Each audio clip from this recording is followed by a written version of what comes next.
Let's talk about routine. You know those little patterns that make up our days? The way you make your coffee, the specific route you take to work. We usually just think of them as, well, boring, maybe even a little bit restrictive. But what if they're actually one of the most powerful unseen forces in our lives? A force that can build us up or completely tear us down. You know, the philosopher R.J. Starr really hit on something here. Our lives are just built on repetition. It's not a bug in the system. It's the system itself.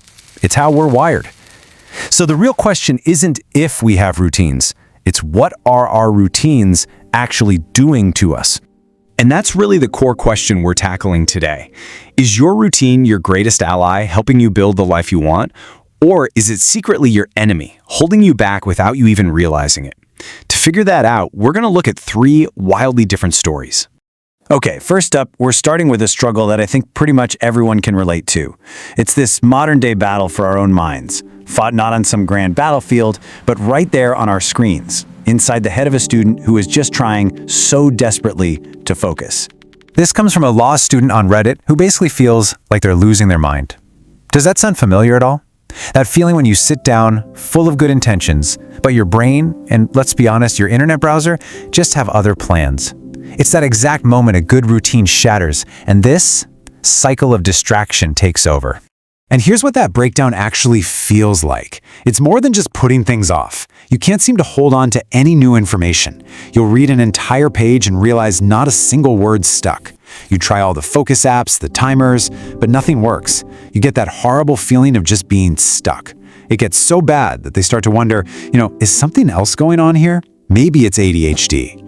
For this student, a broken routine might mean failing a test. It feels like the end of the world, for sure. But let's just crank up the stakes a little. What if sticking to your routine wasn't about a grade? What if it was literally a matter of life and death? So let's step away from the study hall and jump into 2 very different worlds where routine isn't about being productive. It's about making it through the night. Picture this. You work in the graveyard shift at a library that's secretly a prison for demons.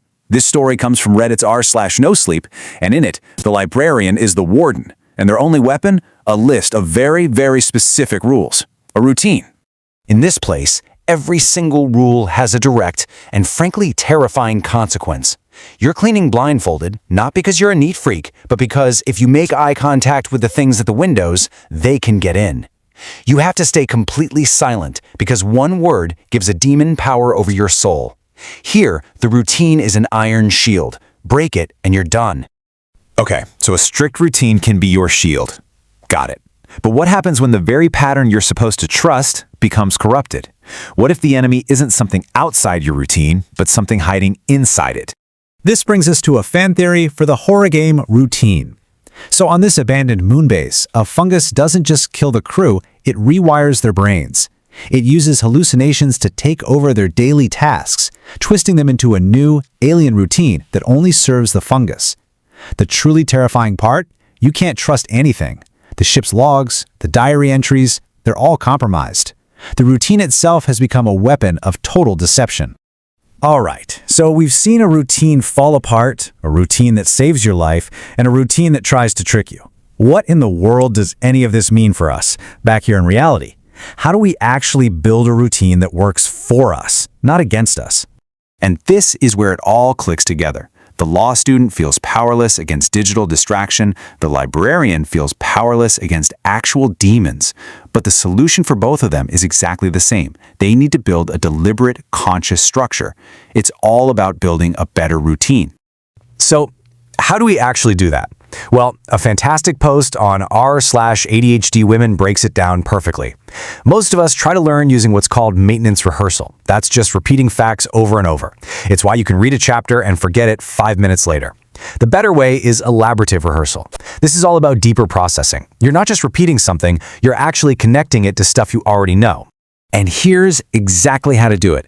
It sounds simple, but trust me, it's not easy. First, you read a little bit. Then, and this is the key part, you look away from the page and you try to explain what you just read out loud like you're teaching it to someone. If you can't do it, you haven't learned it yet, so you go back and read it again. That active recall process is what forges really strong memories. But it's not just about how you study, it's also about where. There's this cool principle called environmental context-dependent memory. Basically, your brain is amazing at linking a physical place with a mental task. So if you only study at your desk, your brain starts to learn that when you sit there, it's go time, it's focus time. You're literally conditioning yourself for concentration. Let's just jump back to that haunted library for a second. Remember these rules? Each one is a specific, non-negotiable action tied to a very specific threat. Every single rule is a conscious choice made for survival. Now look at the student's new set of rules. Study in the same place. Don't touch your phone. Focus on one thing at a time. Do you see it? It's the exact same principle. The stakes are different, sure, but the method is identical. It's about imposing a conscious order on chaos, whether that chaos is demonic or just digital. And all of this brings us to a much bigger and I think more beautiful idea. Routines aren't just about passing tests or surviving the night. They're about something much, much deeper. And here's our law student again after getting all this advice. I just love this line. Focus is a muscle. Suddenly, the routine isn't a prison. It's a workout plan. It's the daily practice of training your brain to ignore that cheap dopamine from distractions and to build real mental strength. And when you start to think about it that way, everything kind of shifts, right?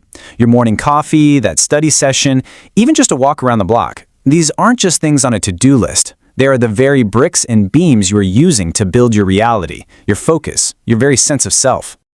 And this, from Professor Starr, is the ultimate reframe. The only thing that separates a boring, soul-crushing routine from a life-giving ritual is one simple ingredient: your attention. When you bring your full, conscious awareness to the repeating patterns of your life, that is when the ordinary becomes sacred. So, I'll leave you with this to chew on.